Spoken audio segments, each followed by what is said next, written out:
In World War II, soldiers faced not only bullets and bombs, but a silent, relentless adversary, the cold. The chill seeped through every layer, numbing limbs and turning breath into ice. Survival meant more than dodging enemy fire. It meant battling nature itself. Days in waterlogged foxholes left boots soaked and feet frozen. The simple act of standing guard could become a fight for life and limb. Frostbite was a constant threat, ending careers and changing lives in an instant. The smallest details, dry socks, a break from the wind, could mean the difference between survival and disaster. Soldiers became students of survival, learning to respect and adapt to the environment. The cold was a patient, impartial foe, demanding vigilance and ingenuity.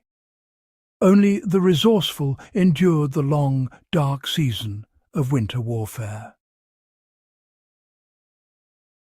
Cold injuries during WWII were a medical crisis, with over 90,000 American casualties in one winter alone. Frostbite and trenchfoot silently disabled entire platoons, often outpacing combat wounds. The progression was terrifying. Numbness, waxy skin, blisters, and, sometimes, amputation. Commanders issued foot care directives, but chaos made them hard to follow. The psychological toll was immense. Every soldier dreaded the morning foot check. Seeing comrades evacuated with bandaged feet was a constant reminder of vulnerability. Medical resources were stretched thin, and fighting units were weakened not by bullets, but by the weather. The cold's threat added another layer of stress to the battlefield. It was a war of attrition against both the enemy and the environment. Survival depended on knowledge, discipline, and a bit of luck. The cold was an enemy that could not be outgunned, only outsmarted. Amidst the misery, a simple trick spread among the ranks, the soap method. Not an official order, but soldier-to-soldier wisdom. It used a common bar of soap for protection, not washing. Its origins are murky, perhaps old-world knowledge, perhaps desperate innovation. Veterans quietly taught newcomers, sharing this ritual of survival. Standard-issue gear often failed against the cold, but the soap trick offered hope. It was accessible, requiring nothing but the soap every soldier carried. No special equipment, no complex instructions, just a simple, effective adaptation. In a world of scarcity, this low-tech method became a vital defense. The soap trick was a quiet act of defiance against the cold. It proved that even the most ordinary object could be a tool for survival. The ritual began with drying the feet. No moisture could remain. Using a hard, dry bar of soap, soldiers rubbed it over soles, heels, and between toes. The goal wasn't lather, but a thin, waxy film to repel moisture.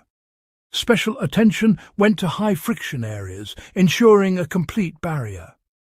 Clean, dry socks followed, sealing in the protection before boots went on. This daily act was more than hygiene. It was a moment of control in chaos. For a few minutes, survival depended on a simple, focused task. The soap ritual was a small but powerful shield against the winter's silent enemy. The soap trick worked through basic science. Moisture, not just cold, was the real enemy. Water steals heat from the body rapidly, and wet feet freeze fast. Soap formed a hydrophobic barrier, blocking sweat and repelling outside dampness. This kept socks and skin drier, slowing heat loss. The waxy film also reduced friction, preventing blisters, another gateway for cold and infection. Soap's mild antiseptic properties helped ward off bacteria and trench foot. In filthy, wet trenches, this mattered as much as any weapon. One simple application addressed moisture, friction, and infection. The result? Fewer injuries, more men able to fight. The soap trick was a multi-layered defense born of necessity and ingenuity. Sometimes survival is about the simplest solutions. The soap trick's effectiveness soon caught the attention of military leaders. Medics and officers noticed fewer cold injuries among those using the method. Reports filtered back, and soon official manuals recommended the soap technique. What began as trench wisdom became standard doctrine.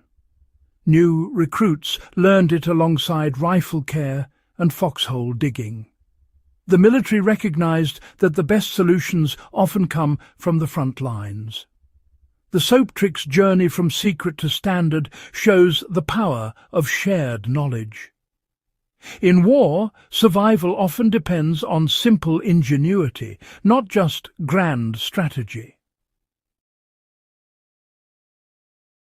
The lesson of the soap trick endures. Staying dry is key to survival in the cold. Modern gear is advanced, but the principle remains unchanged. Moisture management, layering, ventilation, foot care is still critical. Even today, a forgotten foot powder can be replaced by a bar of soap. Knowledge and adaptability matter more than expensive equipment. Fieldcraft, like building shelters or finding dry tinder, echoes this tradition. Technology can fail, but knowledge is weightless and reliable. The wisdom of WWII. Soldiers is a timeless survival tool. Our greatest asset is still our ability to adapt and learn. Looking back, WWII is remembered for epic battles and technology, but also for small acts of ingenuity. The soap trick is a testament to ordinary people facing hardship with creativity. In a world without gadgets, soldiers turned to what they had, a bar of soap, a spare sock, and asked, "How can this help me survive?" Preserving this practical wisdom honours those who came before us. These stories are not just history, they're a library of survival knowledge. In uncertain times, such knowledge may be as vital now as it was then. The humble bar of soap symbolises the power of simple solutions. Sometimes the most potent weapon is an idea. Let's learn from their legacy and be prepared.